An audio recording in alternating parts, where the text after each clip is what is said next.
I'd be sad if the stealth was very, very loud. All right, we should probably get reading.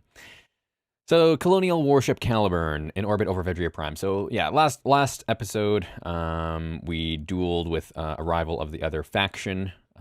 We got stomped. We almost got killed, but they had to leave because our army was winning the war against theirs, and we pushed them out. So she had to leave, but we do have a rival now. And then, so we're back at home base after picking up a prototype, which our commander sent us to go get, a prototype mech. But we have no idea why they asked us to get the mech, the prototype mech from the enemy hands. So we just got back, but this is an interlude. This is, I'm assuming, a flashback, it looks like, but we'll see what goes on. So this is the Colonial Warship Caliburn. This is our warship. This is like our home base almost, in orbit over Vedria Prime, which is where we were. You spend the next 16 hours unconscious as your body purges your system and recovers from the post-combat crash. You wake up in your quarters, pale and trembling, your body still recovering from the effects of your combat drugs. In a tradition dating back over half a millennium, you went into combat dosed on a combination of stimulants which served to make you fast enough, tough enough, and alert enough to survive on the battlefield. Every sortie starts with your suit pumping your dosage into your system and ends with the beginnings of an hours-long period of withdrawal, through which you are blessedly unconscious. The first few minutes you spend awake are devoted to a slow, deliberate routine. You strip off your sweat-soaked flight suit, take a quick shower, and drink 3 or 4 glasses of water at a regular measured pace. It takes about half an hour for the color to return to your face and for you to realize just how hungry you are. Slipping into your duty fatigues, you head out of your quarters for the galley. No, I guess not. I guess this is present time. I guess we just have withdrawal after every combat. That would suck. That would suck. Hey, how's it going, Jack Notch? You too broke to afford it? Well, I don't know if it's on sale, but they're pretty cheap. They're pretty cheap, I would say. Oh, really, Shin? The pumping all the drugs and stuff into your body sort of reminds me of like Spartans. To be honest, I sort of I sort of wish, because I haven't read the Halo novels, but I heard like it's actually crazy what the Spartans go through in terms of the drugs and stuff that get put into them, because and for people who aren't used to the suits, because in the novel apparently it's really gruesome, because people who aren't used to the Spartan suits or can't handle them, they are literally too weak, and the suits are so strong that they literally like rip their arms off when they try to move their arms, and like turn their arms and legs into like mush, because they just get squashed by such power from inside the suit. And I was like, damn, that's pretty brutal. You don't see that in the video games. No, I haven't, Jack Notch. We actually, for like a long time ago, I did Storytime Tuesday, and we did Zombie Exodus, the first one, but I actually didn't finish, so I do want to go back and actually play through Zombie Exodus fully again. But I haven't played Safe Haven. I saw that one when I was browsing, but I didn't actually play that one.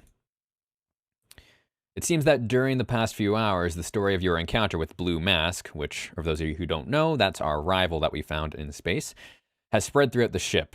The pilots and crew that you encounter lower their voices in reverence as you walk by them. It is something to have a pilot on board who has faced the finest Imperial ace of her generation and lived. It is something else entirely to have on board a pilot who has managed to fight the Blue Mask to a standstill.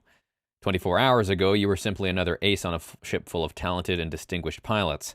Now hushed voices are already referring to you as the best pilot in Codex Military. You certainly get to hear more than enough of the ship's opinion as you make the half-kilometer walk to the ship's galley.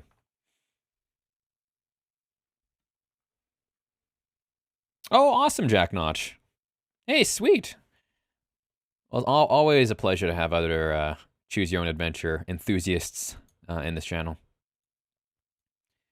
The only person you encounter in the corridor with no open opinion on your recent actions seemed to be Captain Balin herself.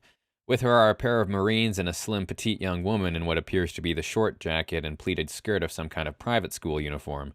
Her long black hair and soft adolescent features stand out in a mess of hard-edged faces and military haircuts.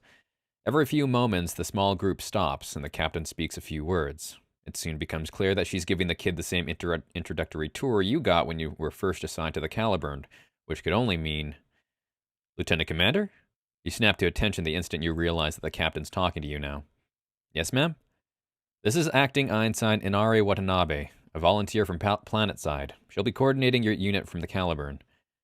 Codec carriers generally carry a bridge controller, an officer who serves as a contact point between the bridge and the ship's combat armature complement. Captain Balin had been filling in since your last bridge controller was wounded 4 months ago. Not only would a new dedicated bridge controller make the ship a whole more effective, it would also mean that you'd be spared from Captain Balin's often abrasive tone while in the field. You nod politely to the new volunteer. Welcome aboard, Acting Einstein Watanabe. Thank you, she replies as she leans in, trying to read your last name printed on your uniform. Lieutenant Commander Kapek, Kerensky, Rico, Simmons, Tamino. Wait, none of those are right. Can we make our own? Hey. Blue Summers. If anyone knows where Blue Summers comes from, you get karma points. Although I think I've asked that to a lot of you guys, so you guys should probably already know this by now. Yeah, Jack Notch. Mecha Ace, I just started the last Storytime Tuesday, which was last Tuesday, obviously. So we're pretty early on. I believe we went through 3 chapters, I think. Something like that. Hey, Brising! Good to see you, man. Hey, Brising, by the way, thanks for getting some progress on that shard. When I did some shard bound on Sunday, I noticed that you powered up the vault for me a little bit. I appreciate it. Lieutenant Commander Blue Summers. Watanabe pauses, a bit uncertain. That is how you pronounce it, right? You nod. The teenage volunteer didn't mangle your last name entirely. That's right, Lieutenant Commander. Alexander, Juan, Mark, Norris, Yoshiyuki. Wait, what?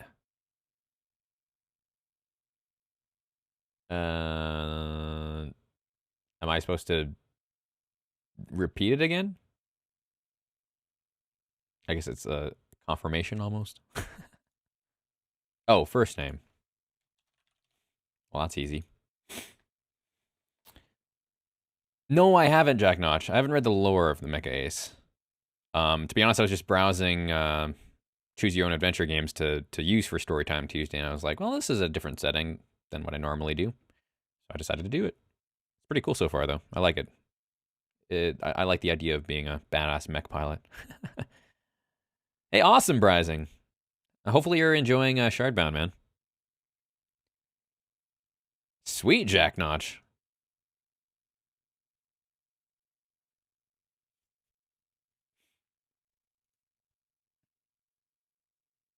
Oh, cool, Jack Notch. Okay. Yeah, maybe I'll do a separate YouTube video just for reading through the lore stuff then. Kiratze Blue Summers, commander of Titanlands, here on the Caliburn. Watanabe stands shocked for a moment. Titanlands, she finally says. Then you were the one who... You stare back at the teenager's face and see tears glimmering in her eyes. Tears of joy, for they are accompanied by the broadest grin you have ever seen. Clearly, the name of your unit means something important to the new recruit, even though you have never seen her before in your life. Captain Balin steps in before you can ask. There's still a great deal of the ship to cover, Acting Einstein. I'm afraid we don't have time to continue chatting. She turns to you. Lieutenant Commander Blue Summers, I'm giving you 24 hours off until your next assignment. I trust you will use the time wisely. You have only a moment to ponder the abrupt end of your conversation before your stomach begins rumbling in earnest. Your last meal was more than a day ago. Driven by hunger, you have no choice but to continue to the ship's galley. Hey, no problem, Brising. Feel free to ask any more questions, Brising. And Brising, I'm not sure if you joined our Discord, but if you join my Discord, there is a CCG channel for CCG, discussion of any sort. So if you have any questions for Shardbound related stuff, or if you want to set up maybe playing on the Shard at the same time as some of the other people in the community, feel free to post there. Alternatively, if you haven't already, I highly recommend joining the official Shardbound Discord because there's always helpful people there. There's always a discussion going on there. Lord of the Tea. Oh, okay, sounds good, Jack Notch. Yeah, definitely check it out then. Maybe after this session. Anyone knows the Yu-Gi-Oh card? I apologize, Shin. If it's an old school Yu-Gi-Oh card, I might remember it if I saw it, but it's been a very long time since I've played Yu-Gi-Oh. If there is one good thing about Kodak military rations, it is the simple fact that there are plenty of them to go around. Normally, considering the quality of the facetiously labeled food itself, that is hardly an advantage.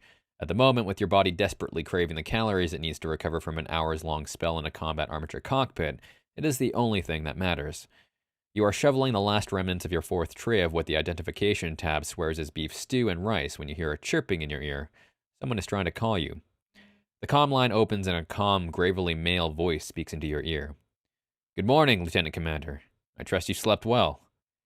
Normally, that's one thing also. I want to play around with voice effects from my Reaper program, because it'd be cool to like add effects to certain moments in this game. Like whenever people are doing like comm line stuff, it'd be cool to have it actually sound like it's on a comm line. Oh yeah, for sure, Jack Notch. Now there is sort of a there is a filter on the bot, so if you are going to be giving down a rundown of the lore, Jack, don't write a huge long paragraph because you might get timed out. Just a heads up, just to avoid people doing walls of text. But yeah, no, I would appreciate it, Jack Notch. Yeah, because I'll look at it more in detail afterwards. But yeah, I'd appreciate a rundown for sure. Lord of the D. No, I don't remember that card, Shin. Oh, Brising, if you actually type !Discord, I'll actually do it for you. There you go, Brising. That's for my Discord. Are you looking for the official Shardbound? You never played Yu-Gi-Oh, Brewski? Oh, man. Missed out, man. Great card game of my childhood. Normally, it would be considered the height of arrogance for a mere enlisted crew member to address a superior officer so informally, but Chief Ingram Weaver just happens to be the head of Caliburn's hangar crew. When someone is in charge of keeping your Lance's machines in fighting order, it pays to cut them a little slack. I slept okay. What do you need, Chief? If you got the time, I'd like you to come down to Hangar Bay B for a minute. I'm sure you want a status report on the repairs to your machine. You look down at the food tray. The remaining portions of your meal look far less palatable now that you are no longer starving. I'm on my way, Chief. Yeah, we don't need to finish the rest of this grub. Hey, sounds good, Brazing. Hey, awesome, Brewski. Yeah, Magic is my game.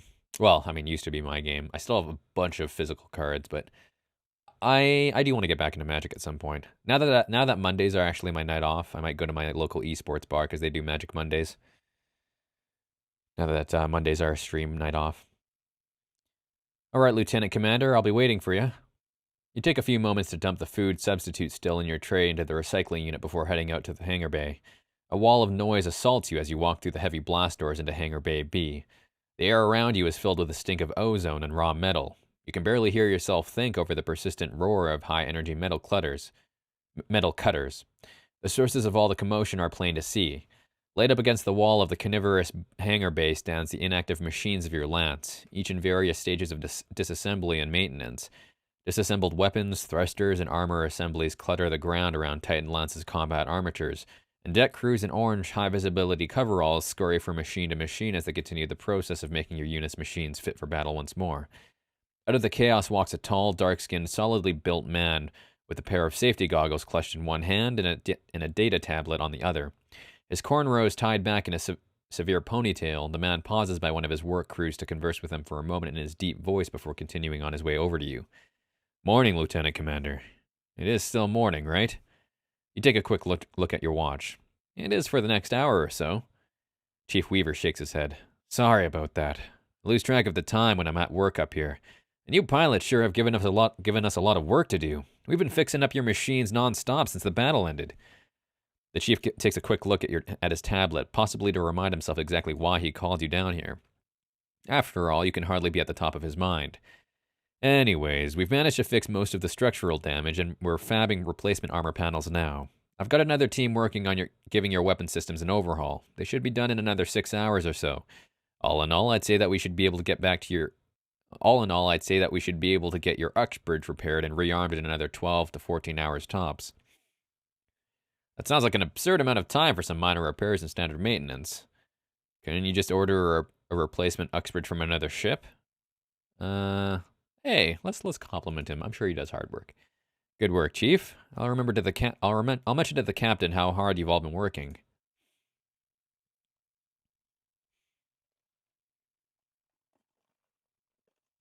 Yeah, awesome, Brewski.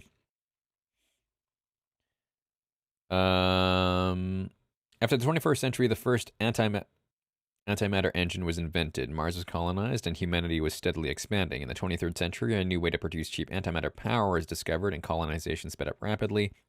Fortunately, this resulted in national government sending some colonists to their deaths. Yikes. Hey, welcome back, Rising.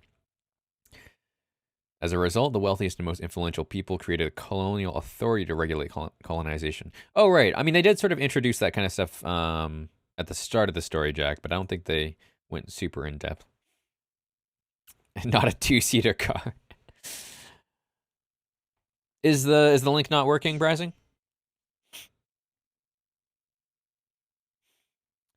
The deck chief beams back at you. That's awful decent of you, Commander. If you get a chance, mention Team 3 to her, too. They've been working 4 shifts in a row non-stop. The deck chief takes a quick look at his tablet before turning back to you. Was there anything else you wanted, Commander? How do you think the war is going? Have you seen the prototype machine in Hangar Bay A? Yeah, let's get his opinion on that. After a while, though, corruption was widespread throughout the authority. It soon became a monarchy. Colonists weren't so happy with this, and they declared independence. So that's us, right? We're Codec. Hey, awesome, Rising. I appreciate it.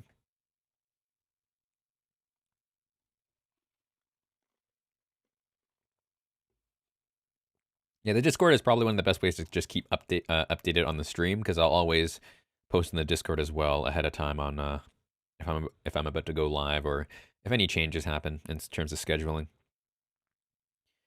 Weaver shakes his head. That thing's buttoned up tight. The blast doors are locked up. I heard that they even posted Marine guards to make sure nobody tries hacking the lock and sneaking in or something. Word is, even the captain doesn't have clearance to take a look at the thing up close.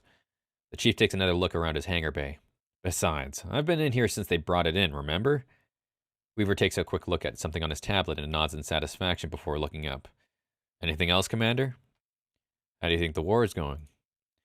Weaver scratches the back of his head for a moment. Well, that's an interesting question to ask, but to be blunt, I'd say that this war is going nowhere fast. What makes you say that? Well, if we consider population, industrial capacity, raw materials, and the like, at the moment both sides are, to the roughest extent, evenly matched.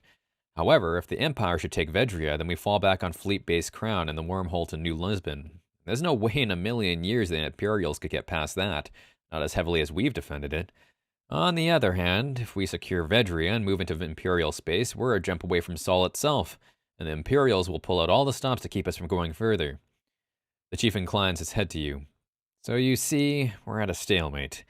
With the situation as it was, that's the only way this war could have gone. It's kind of pointless, really. The only way this war is going to end is if both sides realize that and come to the negotiating table. Weaver gestures to you with a wave of his hand. Anyways, what do you think? I think you're being defeatist, Chief. I agree, it's time for peace talks. Sure, I always like peace. Or a coffee. Yeah, that's true, Shen. By the way, I gotta upload that clip, Shen, to YouTube still. I still have some coffee on my screen. I should just do a thorough cleaning of my screens. There was a lot of coffee that came out. Oh yeah, Jack Notch. Gun-toting Yankees. Gun-toting Yankees.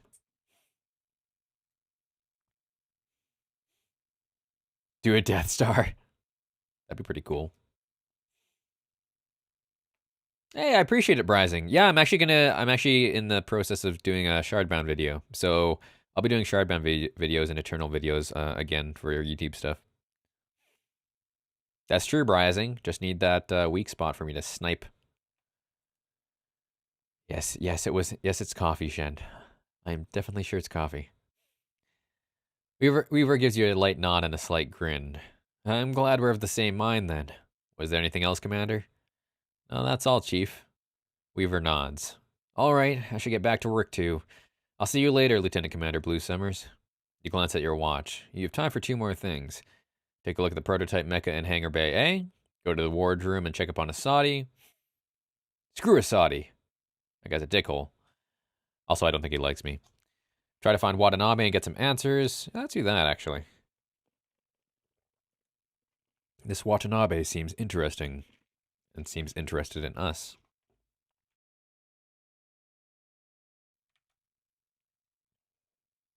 It's probably in the blueprints, Brising. I'm sure it's a requirement to build a Death Star, as they have to have a weak point. True, Jack Notch. That is true. Guerrilla warfare is meant to be short and deadly, not to be drawn out. After a couple of minutes of asking around and checking the ship's directory, you manage to find yourself standing in front of Inari Watanabe's quarters. You take a deep breath and knock. Nothing. After another moment, you knock again. Finally, a quiet, nervous voice issues from beyond the metal door. Come in? Watanabe's quarters are a lot smaller than yours. Then again, she's just a very junior provisional crew member, and you're one of the ship's senior officers. The cramped bed and bath combo is still stark and unfurnished, and the air still carries a fair hint of military-issue cleaning fluid. The kid herself is sitting at a desk in front of you, in front of 3 or 4 open operations manuals. A cursory glance at one tells you that they're basic operations manuals for bridge controls, which any bridge operator must know by heart. You can't help but consider how odd that is. After all, if she volunteered for the post, shouldn't she have already known how to do her future job? Watanabe looks up from her scanning her current text with an obvious lack of enthusiasm. Her eyes widen as she recognizes you. The teenager tries, and fails, to conceal any emotion from her face as she greets you. Hello, Lieutenant Commander Blue Summers. I just wanted to see how you were doing. Watanabe blinks for a moment before giving her head a slow shake. I'm okay. Everyone's been really nice so far, but the captain gave me a lot of reading to do. I didn't know being a bridge operator would be so complicated. Watanabe waits for a moment, eyes searching your expression for any sign of displeasure or disapproval. Is there anything else you wanted to ask about? Let's see. Does my unit's name mean something to you? My stats? Piloting 4, perception 1, willpower 2+1. I don't even know I got the +1 from. Presence 2. I'm apparently very diplomatic. Apparently not a fighter. I am very passionate. Apparently. To be honest, I don't really know where these stats came from. We picked up extra speed, I guess, somewhere. I don't know. I thought we picked up extra armor. Yeah, we got cockpit armor for our modification. We're using plasma cutter as our main weapon, and then light cannon. And all of our lances or all of our titans in our lance are alive still. We have 72 kills, and our reputation 70. Whatever that means. Not really sure what any of this stuff means. I'm sure it'll affect stuff down the road. I have no idea how I exactly got this stuff. Never bring brute force to a Geneva conference. Those are wise words. Watanabe shrinks back, eyes wide in shock. What? You shrug. You acted really weird when we met earlier, right when I mentioned the fact that I command Titan Lance. The kid stares back at you for a moment, clearly struggling to form a reply. Finally, I don't really want to talk about it. All right, I won't pry. Should we force? I'm curious. I'm sure we'll find out. I'm sure we'll find out, as long as she doesn't die. Somehow. All right, I won't pry. The kid lets out a deep sigh of relief. Thank you, Lieutenant Commander. For a moment, there is no sound save the dull hum of the Caliburn's engines. Is there anything else you wanted to talk about? Why did you volunteer to be a bridge operator if you don't have the skills for it already? Watanabe's expression turns to shock as she shrinks away from you with the look of someone who knows they've already said too much. The words begin flying out like a torrent as the teenager frantically tries to answer your question without revealing something. Well, the captain said that the bridge operator was the only post that needed to be filled on the ship, so it was the only one that I could take. And since they wanted me on the ship so badly, they told me that I needed to learn how to do the bridge operator work, so that's why I... You shake your head. You know for sure that the kid's hiding something now, but you seriously doubt that asking further is going to give you anything more than frantic evasiveness. Never mind, you say. Watanabe seems to calm down considerably when you dismiss the topic, even taking a deep breath to relax yourself. Is there something else you wanted? Have you seen any combat before?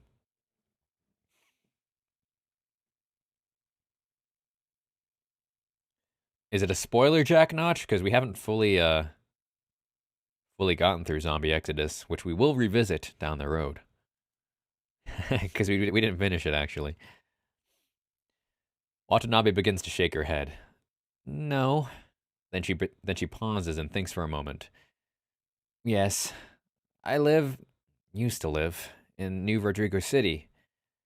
You nod. If the kid had been in New Rodrigo City during the battle yesterday, then she would have seen your lance in action. Although it was hardly a very representative example of a combat armature engagement, and most of the actual fighting happened underground, that might explain why she recognized the name of your lance. The teenaged volunteer seems nervous as she sits in front of you, almost waiting for you to say something.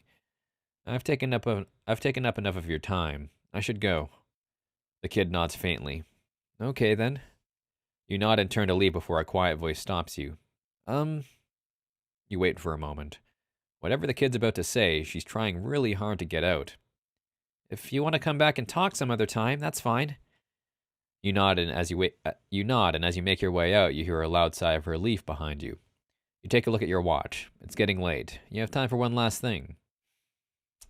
Let's look up Commander Hawkins. 'Cause... I don't know. Seems interesting. Oh, right, Jack Notch. Only demos. Rationalize how it spreads and how we can fight it. I'm down to hear theories.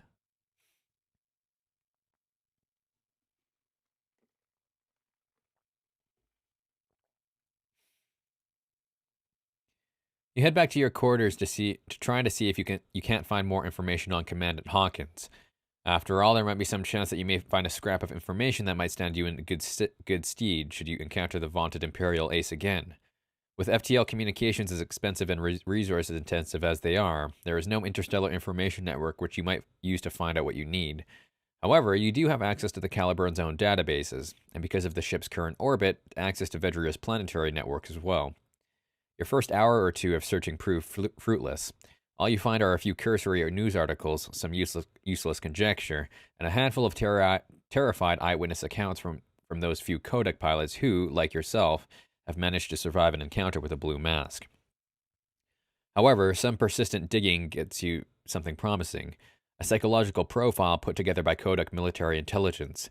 It may prove to be no more useful than your previous finds, but the fact that you find it on a military server, and that it's locked to anyone without the proper security clearance, seems interesting enough to check out. You enter your command codes, and thankfully it appears your security clearance is high enough to get you in. You see dossiers in front of you. Which one would you like to see first? Let's just go in order, I guess. Biographical outline. Yeah, Mercury, don't worry. It's easier to not, it's easier to keep it down with iced coffee. Not to mention a straw.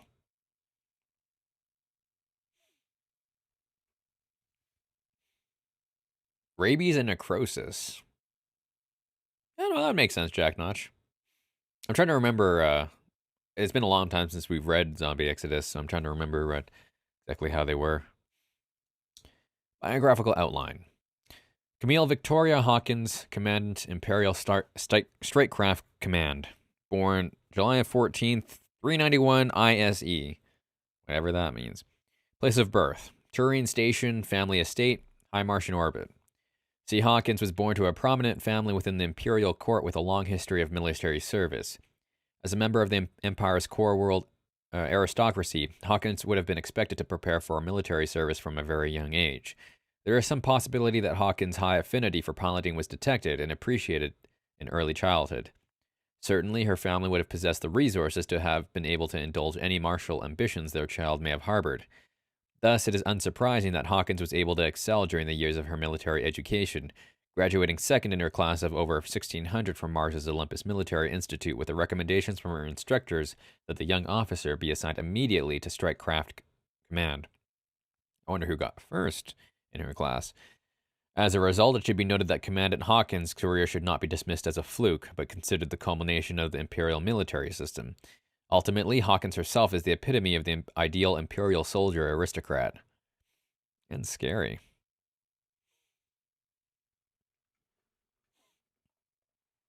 Oh yeah, Jack Notch. I can't imagine a cure would be possible.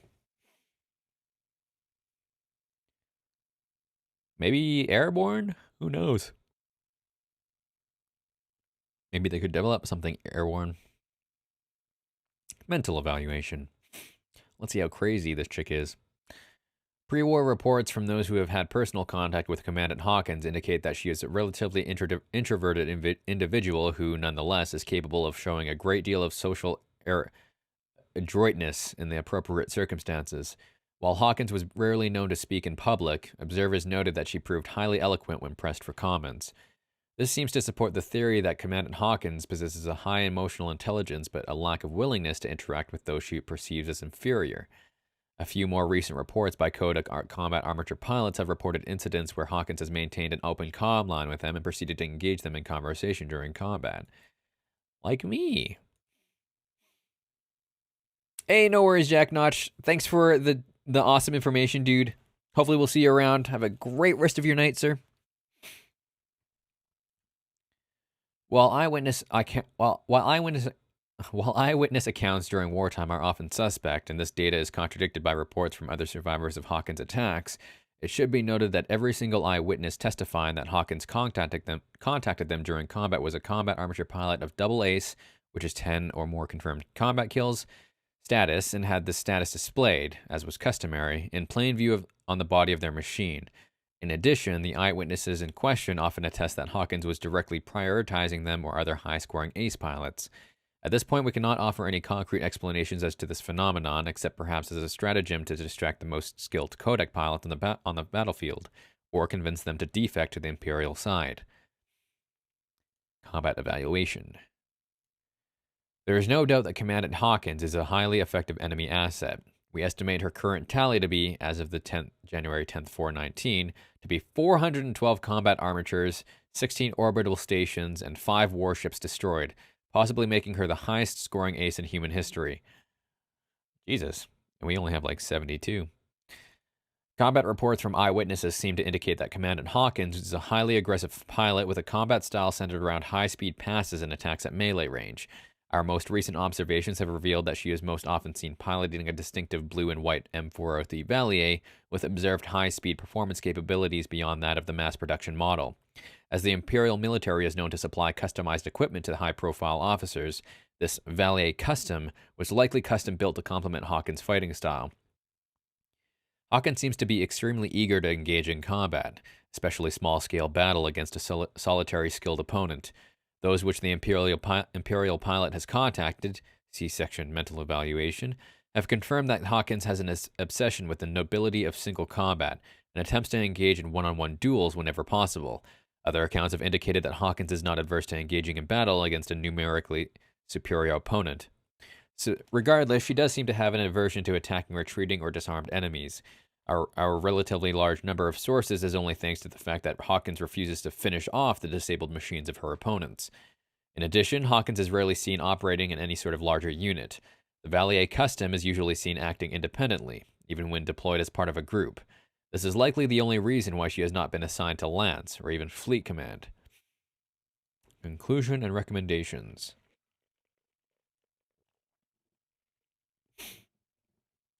In conclusion, we believe that Commandant Hawkins is an individual motivated not by personal ambition or desire by recognition by any individual.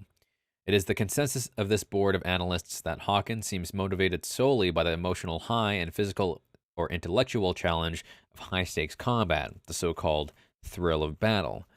As a result, it is our recommendation that should commanders in the field encounter Commandant Hawkins in a professional capability, such as combat, they attempt to enter any prospective engagement with her only if in possession of substantial numerical or positional advantage.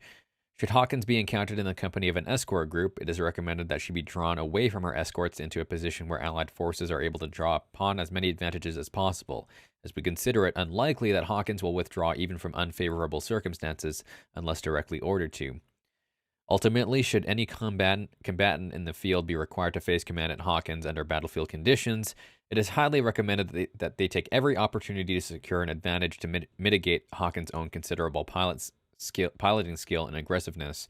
Should it be impossible to secure these advantages, minimalization of losses, be it through a reevaluation of priorities, or in the most extreme case, withdrawal, is advised. Well, we definitely had that. We got our asses handed to us. You take a deep breath as you close the file. Hopefully the information you've gathered will give you the edge you need should you have another run-in with the blue mask. You take a quick look at your watch. You have about 10 hours before Captain Balin expects you to report in for duty again. That gives you just enough time to make sure that you get some sleep before you clock in for your next assignment. You make a quick trip to the galley. You have to stifle a few yawns as you spoon unappetizing reconstituted food into your mouth, trying hard not to remember that the fact that the greasy, rubbery mush going down your throat was made by the lowest bidder. Thankfully, your hunger does not take long to sate. It only takes you a few minutes to eat enough of the high-calorie rations to feel full. With your immediate food needs met, you head back to your quarters as you feel your body grow heavy with fatigue. After a few moments, you brush your teeth and change. You put yourself to bed, falling asleep as soon as your head hits the pillow. I wish I could do that. Just fall asleep like right away. That'd be amazing. Like without having to be like sleep deprived, I guess. Episode 4. Roar, Lionheart. The White Machine's first flight. Colonial Warship Caliburn, 8 hours later. After a passable night's sleep in your morning routine, you find yourself once again sitting in the mess hall, poking at a ration tray with a metal fork. The label claims that the contents are sausage and egg, but the smell of the stuff doesn't do your appetite any favors. Then again, you're never really hungry before a flight op. The combination of the prudent nervousness of a professional doing a high-risk job and the hard-earned knowledge that the combat drugs which you will soon need to take are capable of unsettling all but the most pacified stomachs. Still, you try to eat. Your body can't run on combat drugs alone. You'll need nutrition from the arduous day of patrol and possibly combat ahead of you. You keep prodding at the rubbery food sitting in front of you, trying to will yourself to ingest a portion of the wretched stuff. You're still prodding when a small black-haired shape sits next to you. It's Watanabe, the kid who had all but refused to answer your questions yesterday, your unit's new bridge controller. Oh yeah, for sure, Mercury. Well, I just mean like I wish I could do that like sort of on command. That'd be nice. No wasted time at all. Just like automatically fall asleep. Boom. REM sleep. The new volunteer is obviously nervous as she sets her tray down at the table. For the next minute or so, the kid stares blankly at her still wrapped ration package. Every few seconds, she takes a furtive glance before quickly looking away. So, why are you so nervous anyway? Actually, let's keep on the unit's name question. Why did you react so oddly to my unit's name? Watanabe scratches the back of her head nervously, as something she seems to do a lot. After a moment of silence, the kid answers. Well, I was in New Rodrigo City 2 days ago during the battle. I saw the Imperial machines go through the city, and I saw your machines following them. I could tell by the markings on your hull armor. I just didn't expect to see you again, that's all. That would make sense. After all, if Watanabe had seen your launch during the battle, she would have seen Titan carry out your orders regarding the civilian populace. Is that all? You ask. Watanabe nods. Well, there were loud noises and explosions everywhere. I just kept my head down and tried to stay out of the way, so I didn't see much beyond that. You nod. Another logical answer. So why are you so nervous anyway? Oh, really, Mercury? Animal Crossing for the PC. I'm sure you could probably find an Animal Crossing-esque game for the PC. Sure that wouldn't be too difficult. Watanabe looks like you just caught her with a pornographic data tablet. Nervous? You nod. Yeah, I mean, you haven't even touched your food, for starters. For a moment, the kid's mouth works, but no sound comes out. Finally, I guess it's because I'm new to this whole thing. I'm not even trained for bridge controller work. I was supposed to be trained for naval Naval Command, not communications. The only reason I'm even here is because your ship needed a bridge controller and my parents thought I'd be safer in the fleet than at home. You nod. That makes sense, but what was this about the kid's parents getting her assigned to the Caliburn? Tell me about your parents. What's wrong with Skyrim? Skyrim's cool. Go fishing, build a house, adopt kids. Sounds like a good time, Shen. Watanabe looks up with a look of confusion on her face. My parents? You nod. You said that they were the ones who got you to this posting. The kid nods hesitantly as if it were a fact that she wanted to hide. Yeah, my mom's Minister of Commerce or something. My dad's Deputy Minister of Industry. They said that the planet was too dangerous with the Imperial fleet and systems, so they got me this post. Watanabe shrugs. I guess they thought putting me on the front lines of a major war was safer than staying home, she says with obvious sarcasm playing in her voice. Despite the kid's disapproval, you have to admit that Watanabe's parents had a point. With no fixed defenses of its own, Vedrio would be unable to escape a planetary bombardment should the Imperials push the fleet back. At least the Caliburn had armor and point defense, not to mention the ability to retreat. They're getting somewhere safer too, Watanabe continues. The whole cabinet is leaving the planet today. They're headed for Crown Station, just in case the impies push us out. You nod, aware that your face is taking on a rather grim expression now that you know that a single skirmish in orbit has caused the entire senior government of Vedria to flee. Typical politicians. That's everything I wanted to ask.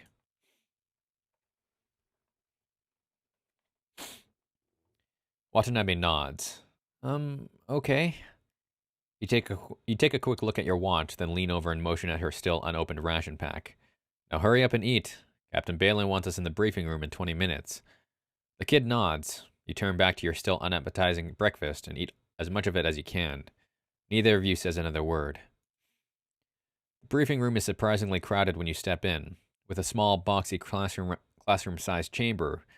While the small boxy classroom-sized chamber is plenty of space for you and the 5 other pilots of the Caliburn's complement under normal conditions, today you are joined by Chief Weaver and two full teams of tech crews, not to mention your new bridge controller.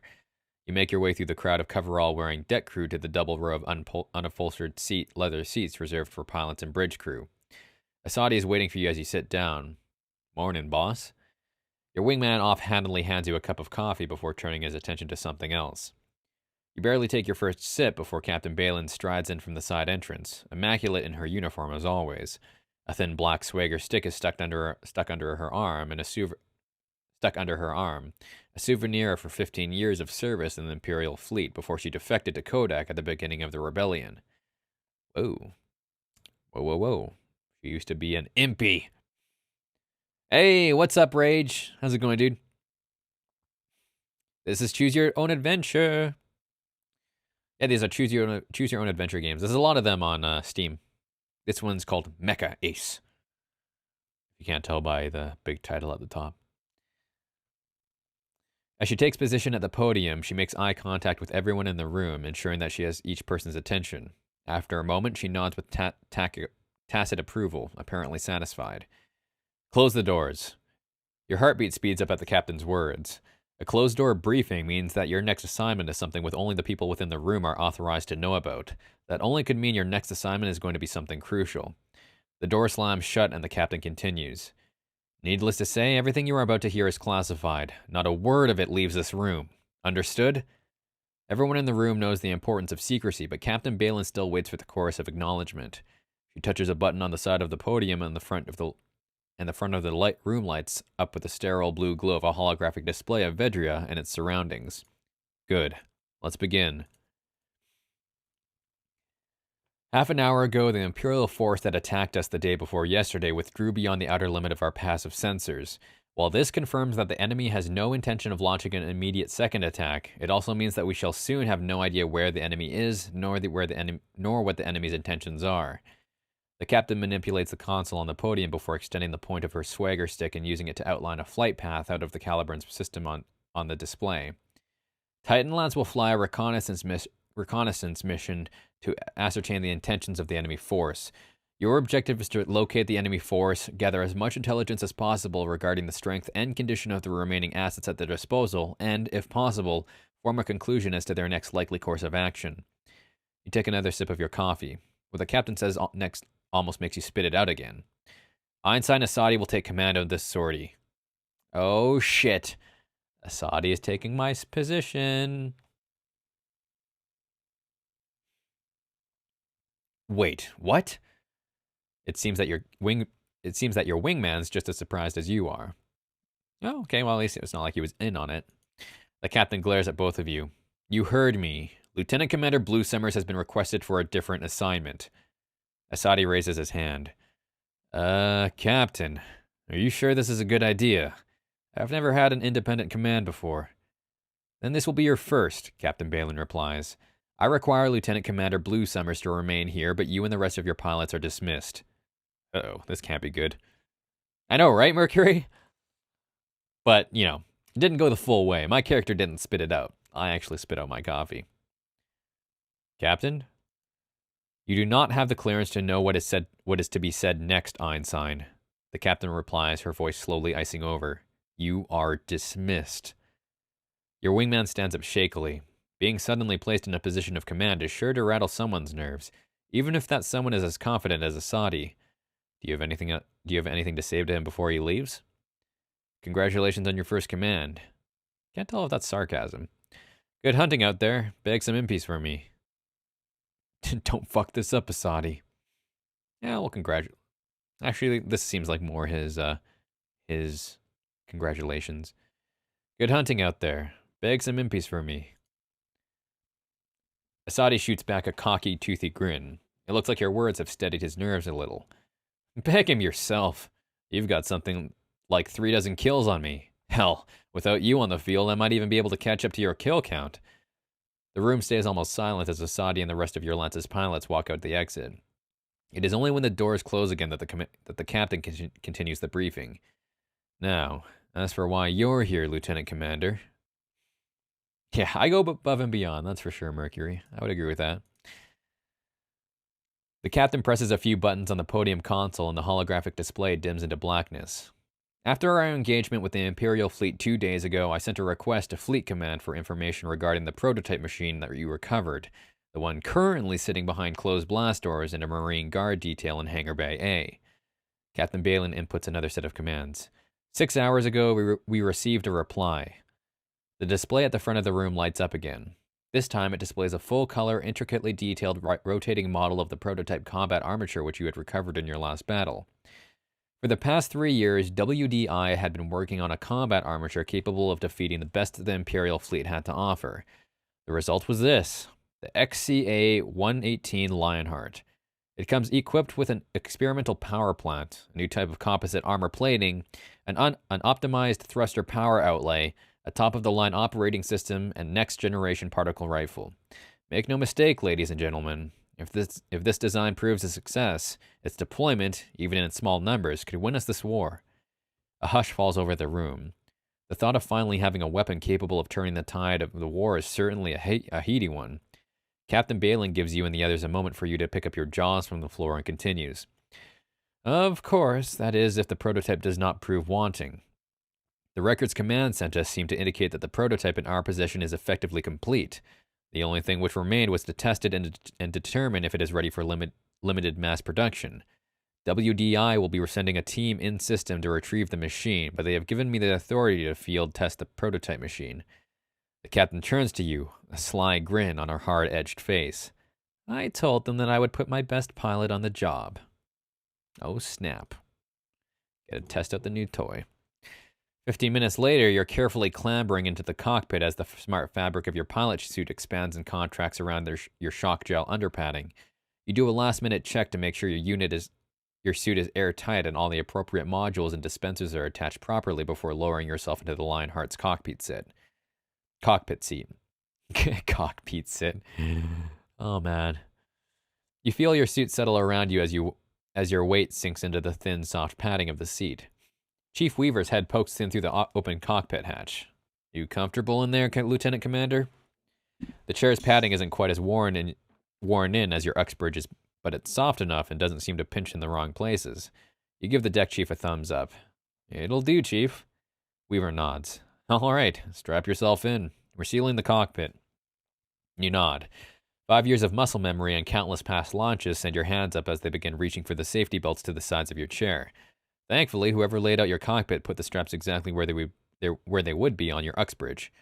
The second you strap yourself in, the hangar chief pulls the armored canopy over your cockpit. For a moment, you see nothing but blackness and hear nothing but the high-pitched hiss of pressurization. Then there is light. An arc of hard light panels ignite before you in a spray of holographic pale blue glow. Loading bars and initialization graphics fade into silvery strobing solidity on each screen as your HUD comes to life. After a moment, the darkened inner shell of the cockpit lights up as well. One by one, the visual sensors recessed into the Lionheart's hull activate and begin feeding data into your main cockpit display. Within seconds, you are surrounded by a panoramic view of the hangar bay outside the Lionheart. You can see Weaver pulling her access ladder away, the deck teams doing final checks on the exterior of the test machine, and the great metal maintenance braces holding the machine still slowly retreat into the hangar bay wall. Lines, boxes, and streams of telemetry pop into existence as your tactical overlay superimposes itself onto the main display. You take a moment to look through the hull cams.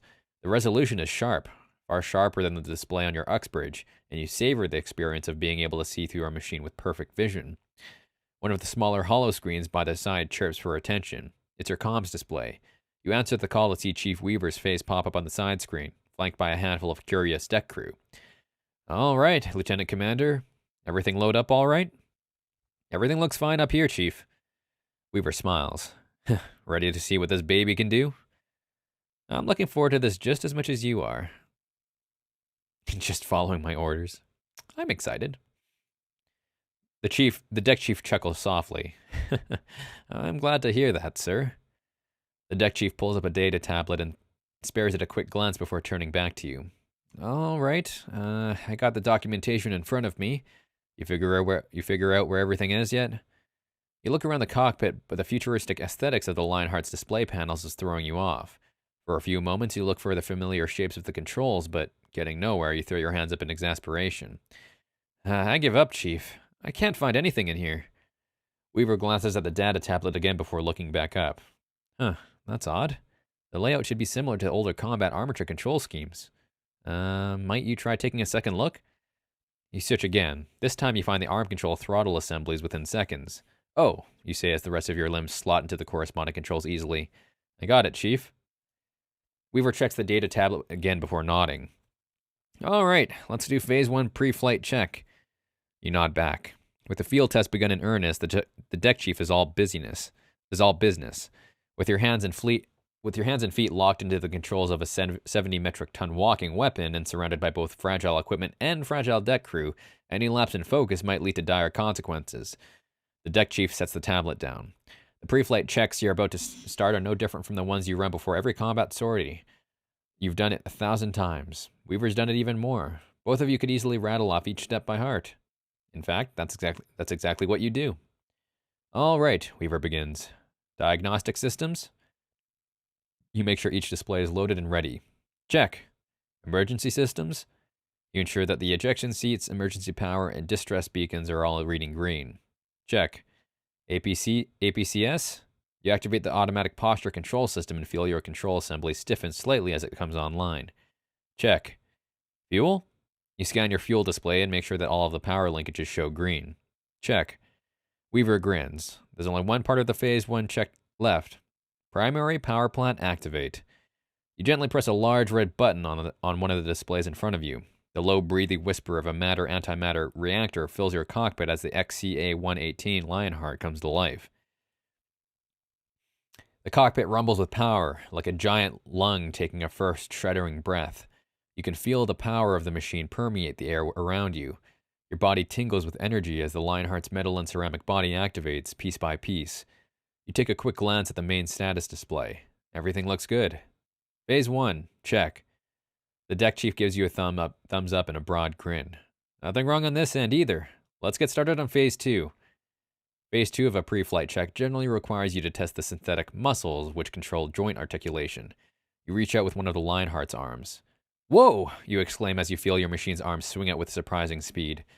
Compensating quickly, you bring the overextending arm under control before it can do any real damage. What the hell was that? You exclaim as you try to calm your racing heart. Weaver takes a look at the manual tablet. It says here that the Lionheart power output is verging on 3 times that of your old Uxbridge. Some of that excess power probably goes towards boosting the joint servos. You might want to use a gentler touch. Following the deck chief's advice, you start waving each limb around and gingerly walking around the hangar bay. Despite the first close call, it doesn't take very long to get the hang of the boosted limbs. Within 2 minutes, you're managing to move them around without swinging them wildly in every direction. A good sign. Finally, you move the Lionheart across the hangar bay. Phase 2, check. The deck chief gives you a thumbs up. Looks good from here, Lieutenant Commander. How are you feeling so far? Can't wait to crack some skulls with this baby. This machine has a lot of power. I look forward to using it to help end this war. I can't help but feel that this machine isn't entirely safe. Second. Weaver nods in agreement, but not without a word of warning. I get what you're saying, Lieutenant Commander, but you need to be careful in that thing. I don't think it's completely safe, and you can't make this war end any faster if you're dead. With that, the deck chief returns to the checklist, moving on to the next item. Anyways, Phase 3, diverting power to VIFG. Your fingers dance across the hard light console pads, transferring power to the variable inertia field generator, the crucial provider of a combat armature's famed maneuverability. Under normal Newtonian physics, the high-speed accelerations and turns which are such a vital part of combat armature piloting would crush any human pilot under the equivalent of 1,000 times their own weight in inertial force. By generating a field around your cockpit and canceling the inertia of everything within that field, using the same principles as a starship's FTL drives and artificial gravity generators, a combat armature's VIF generator is capable of mitigating the vast majority of the inertial forces at play during a dogfight. This means that the high-speed maneuvers and high-energy weapons impact that would normally reduce your body to paste now merely rattles you around your cockpit at worst. You feel no difference as the variable inertia field activates, but your display tells you that it is working just fine. You hope they aren't lying. VIFG reads green, Chief. Weaver nods again. Pre-flight check complete. Take your stims, Lieutenant Commander. You press a button on the side of your flight helmet. You feel a series of pricks on the inside of your left wrist as the injectors in your suit go to work filling your body with the potent cocktail of combat drugs which give you the superhuman physical capabilities needed to pilot a combat armature. After a few moments, you feel lighter. Your breathing becomes easier, and your vision sharpens until you can see the individual motes of dust in the light of your cockpit displays. You take the last steps forward toward the elevator to the deployment deck with a dexterity which you could have never managed normally, the stims giving you precise control over the Lionheart's temperamental limbs. Stand by for transfer to deployment control, Weaver says just before his face disappears from your comms display. The elevators lower you into an airlock chamber. You hear the sounds of the ship around you fade into silence as the atmosphere beyond the Lionheart's armored shell is vented away. By the time your mecha reaches the exposed catapult deck, you can hear nothing save the quiet whine of the Lionheart's engine, the leathery crackle of its synthetic muscles, and the soft tempo of your own breathing.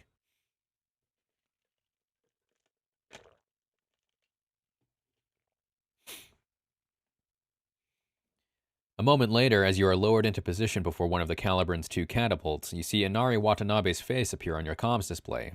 Deck is free. You have launch clearance. Carefully, you send the Lionheart forward into the tunnel-like main passage of the catapult system, locking each contact point with the corresponding magnetic accelerator rail on the deck and vertical walls of the launch corridor. Locked and ready for launch.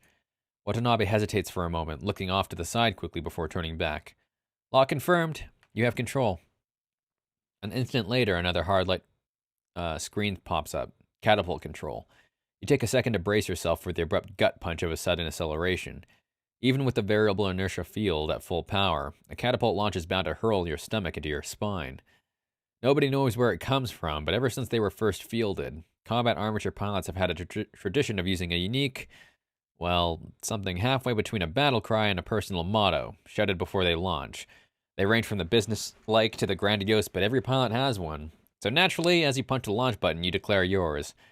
Kiratze Blue Summers, launching! Lieutenant Commander Blue Summers, taking off! Kiratze Blue Summers, let's do it! Titan lead, deploying! I actually don't say anything. Titan lead sounds cool. Titan lead, deploying. The sudden rush of acceleration presses you back against your seat as the catapult rails hurl the Lionheart forward. The 300-meter-long launch corridor whizzes past you in seconds as your machine is pushed faster and faster, your controls locked by the magnetic clamps. Then you are free. The catapult launches you clear of the Caliburn's knife-like hull, and you find yourself surrounded by the sparkling blackness of space. Chief Weaver's face pops up to Watanabe's. Still alive in there? You nod, satisfied that the VIF generator is indeed functioning and that the sudden acceleration of launch hasn't reduced your body to the consistency of mashed potatoes. The deck chief checks off an item on his omnipresent data tablet. How's the RCS? You turn the Mecha around to face the Caliburn, and as you do, your Venray thrusters fire off automatically, steadying your turn and exercising finite computer-directed control over your movements. You move the Lionheart's arms and legs around, something you can do with much greater agility now that the combat stims are honing your hand-eye coordination to a fine edge. Watching as the automatic reaction control system keeps the multi-ton war machine steady by canceling out the inertia generated by its limbs. RCS looks good, Chief. All right, looks like we're done with the first phase of field testing. Now we can get down to the fun stuff. You nod eagerly. Weapons testing and high-velocity maneuver trials are next up. A dozen of the broadside missile tubes recessed into the Caliburn's hull open up. Each spits out a small silver egg lit by a soft, strobing red light. Weapons test targets are away, Watanabe announces. Confirm target lock?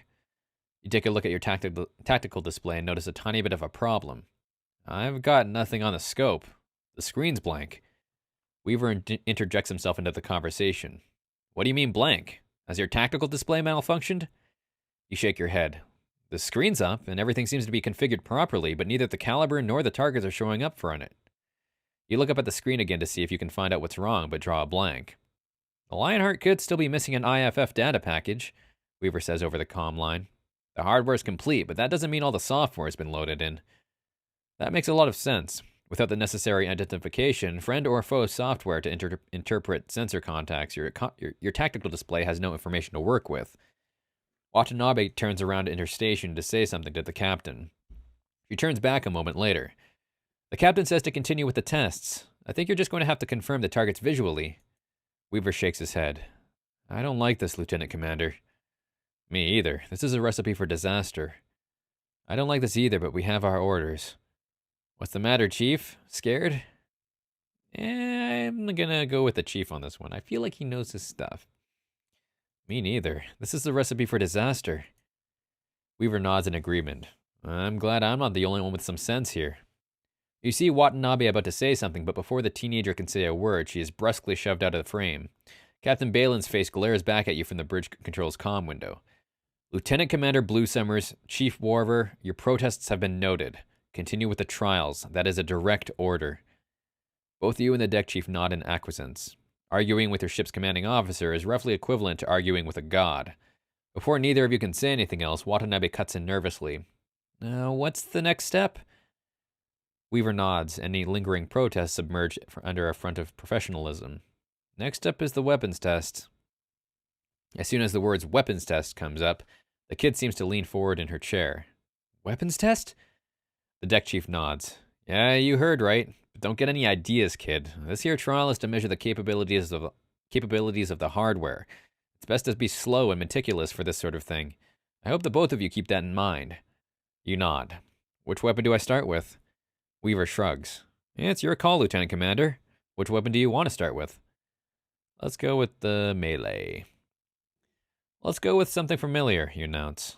Plasma cutter first. You double-check the power linkages to the plasma cutter and make sure all 4 of them show green. With the amount of energy and superheated gas involved, you know that a critical malfunction could easily melt the Lionheart's arm off. Linkages look good, you say as you push the Lionheart slowly towards the closest group of targets. Here goes. You touch the activator on your arm control assembly. A bright blade of silver-blue fire flares from your emitter.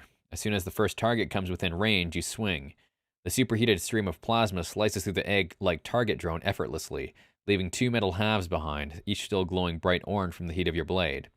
Watanabe's eyes seem glued to the screen. That was really cool, she says, more to herself than to you. Seems to work fine, you report somewhat redundantly. Weaver nods in agreement. Looks like it, but let's make sure. Cut up a few more targets for me, will you? How do you want to handle the next few targets? Be as flashy as possible. I want to show off a bit. Be efficient, as if under combat situations. Be thorough, so that Chief Weaver gets all the readings he needs. Let's help out Chief Weaver a bit. Definitely want to make sure this thing's working to optimal standards.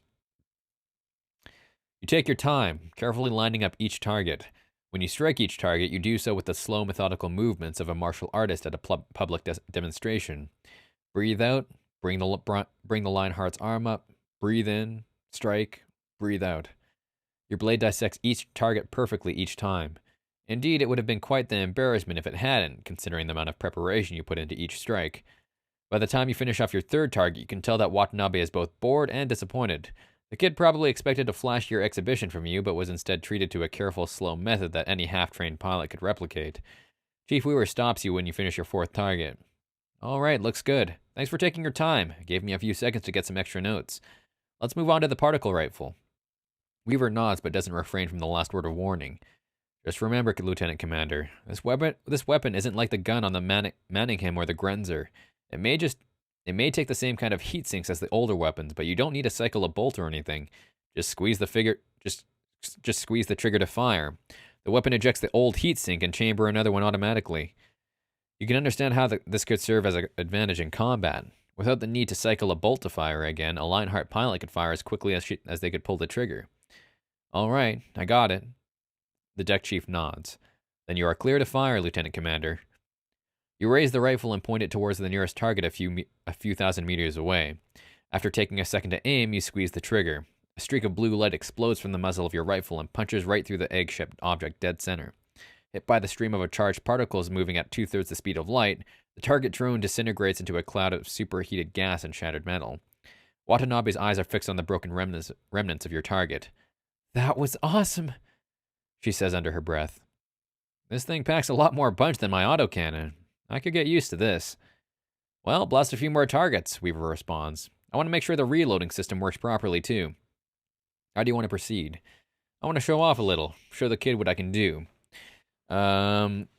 Sorry, kid. This is a test. We gotta make sure Chief Weaver gets all the data he needs.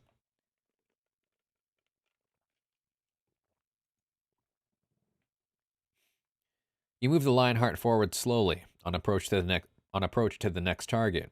You do not stop and bring up your rifle until you reach your optimal firing range. It takes a few seconds for you to be absolutely sure that you have a perfect shot. You squeeze the trigger. The target explodes. You move on to the next one. By the time you blast your fourth target, it is clear that the kid is bored, even stifling a yawn here and there. On the other hand, Chief Weaver is frantically taking notes, barely keeping up with the glacial pace of your meticulous testing. Finally, after you come down your sixth target, the chief stops you. We've got enough readings, Lieutenant Commander. You're doing great. Chief Weaver nods. Now, there are still a few issues I'd like to take a gander at, but the frantic chirping of an urgent call sounds from Watanabe's comm window. For a moment, the young bridge operator looks away. All of a sudden, the kid turns around, shouting something urgent at the captain behind her. When she looks back, she is pale and shaking. We have a problem, she announces, voice quavering. Captain Balin ducks into frame. Lieutenant Commander, these trials have just become time critical. Finish them as quickly as possible, then report back to the ship for emergency detox and rest cycle. Your eyebrows shoot up at the mention of the emergency detox regimen. That would mean purging your body of all of its combat stimulants prematurely through the use of a terrifyingly potent chemical cocktail. With the possibility of permanent damage to your body, the procedure is an extremely risky and dangerous one, a last resort. The captain responds to your questions before you even speak them aloud. Einstein and Asadi just made contact with the Imperial fleet. They're heading our way and will make contact with us within 20 hours. We need you re-stead and flying just by then. There's no time to wait for the combat stimulants to diffuse naturally.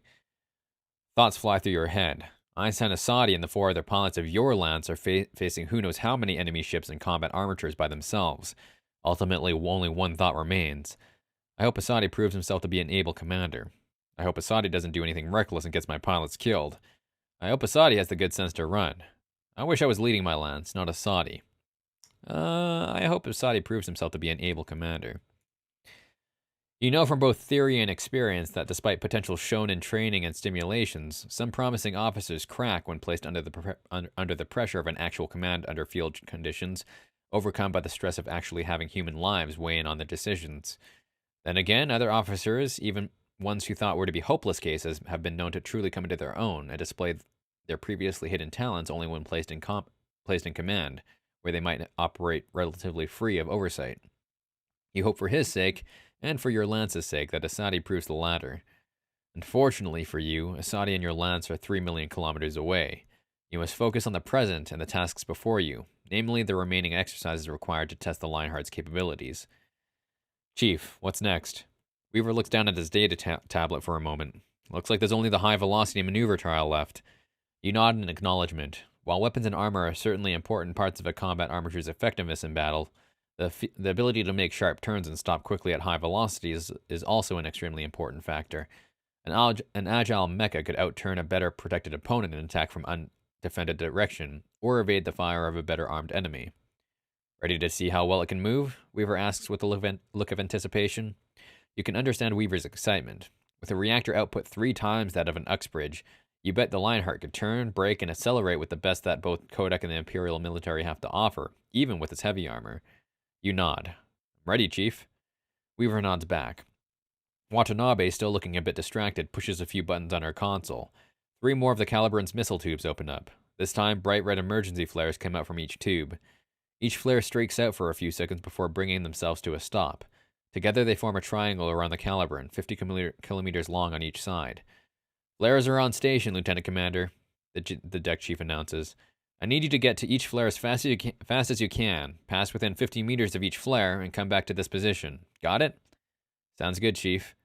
All right, then. Ready? Go!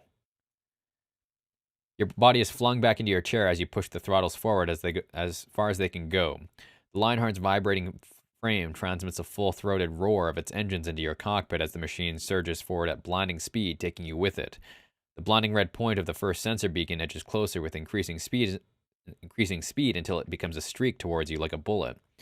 The Lionheart rushes past the first beacon. You pull the prototype around to reorient yourself to the next beacon, then you push the throttles forward again to make the turn. Nothing happens.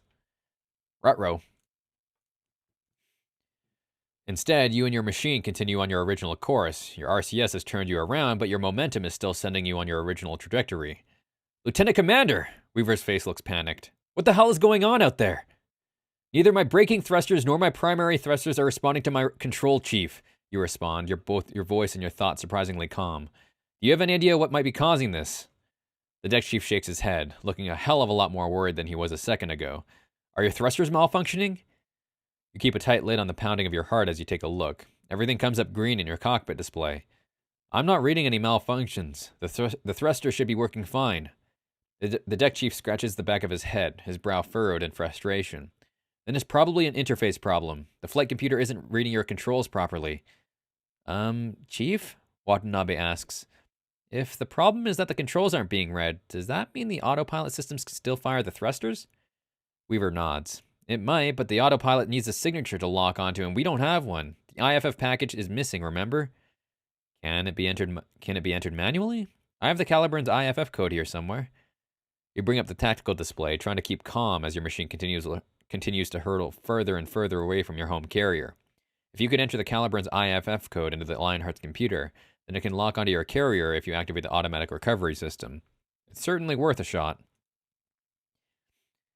After a few moments of searching, you find a way to manually enter the Caliburne's IFF code. I've got it, you announce. I need that code. Watanabe rattles the string of letters and digits off, almost faster than you can enter them. With the code entered into the Lionheart's computer, you pull up another display and reach for the button that should activate your machine's automated recovery system. If it works, then it should plot a course back to the Caliburne, directly overriding any previous commands to make sure that you reach the safety of the carrier's hangar.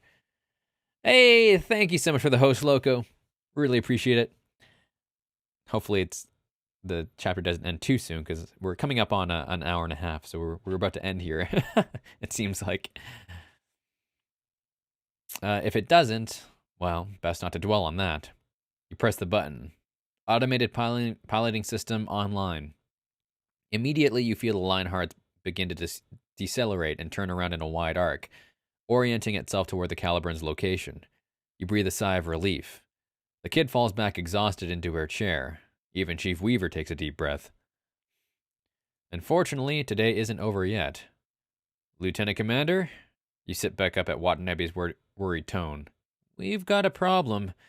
Your trajectory takes you within 5 kilometers of a civilian transport craft's flight plan.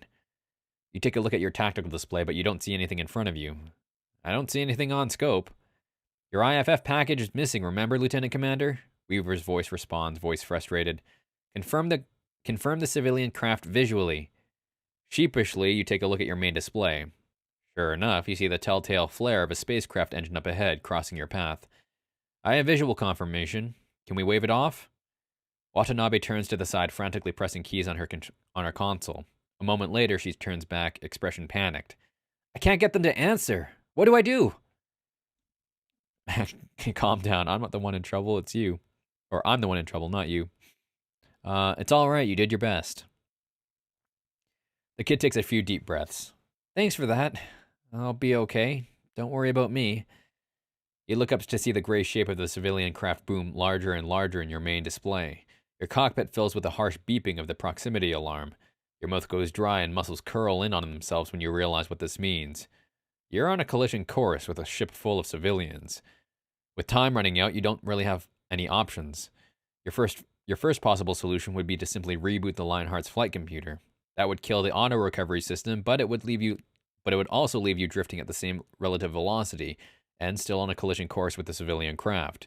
You would have to manage to regain control and fly the Lionheart out of the way as soon as your controls came online, and that's only if whatever malfunction that you made you lose control in the first place doesn't come up again.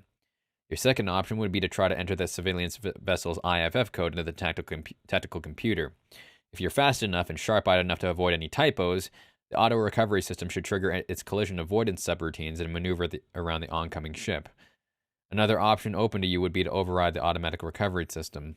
Unfortunately, only 2 systems can do that: self-destruct and emergency re-entry. While the first is clearly not an option, the second will lock your controls and send you hurtling into the atmosphere of the planet below.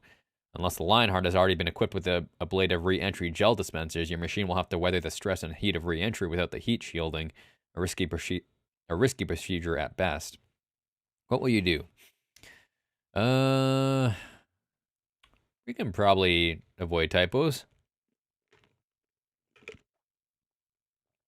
I mean, both option 1 and 3 seem the riskiest. At least the second one is relatively in our control.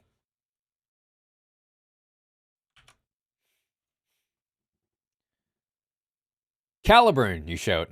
I need that civilian ship's IFF code. Watanabe frantically scans the screen next to her for a second, her expression one of sheer panicked haste. After a few precious seconds, Watanabe shouts, I got it! The quid quickly rattles off a long string of numbers and digits. You type the codes into the flight system computer as quickly as you can. With seconds to spare, you enter the code. You wait a few precious seconds more as the Lionheart's computer authenticates the code. Then your heart stops. IFF code authorization failed. Code invalid.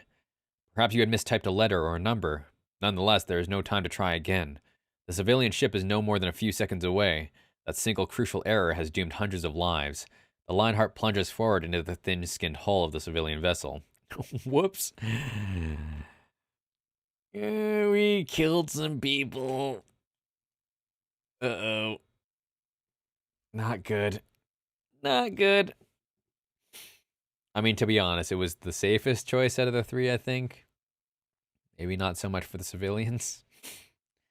The hull of the civilian ship crumples like paper against the force of the Lionheart's impact. Sound returns as your machine plunges through the artificial air of the civilian vessel. For a moment, the cockpit is filled with the sound of human screams, the wretched squealing of tortured metal, and the high-pitched shriek of venting atmosphere. Walls, floors, and human bodies char black in an instant under the intense heat of your thrusters. Your combat stimulants mean that your chemically enhanced senses catch every instant. You hear every scream of terror, see every last look of horror etched on a human face.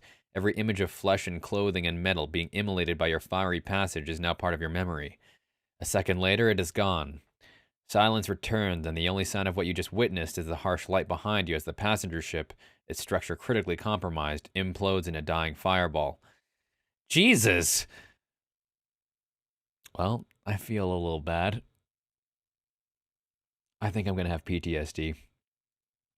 Hopefully, drugs can help with this. Oh boy. This is real bad.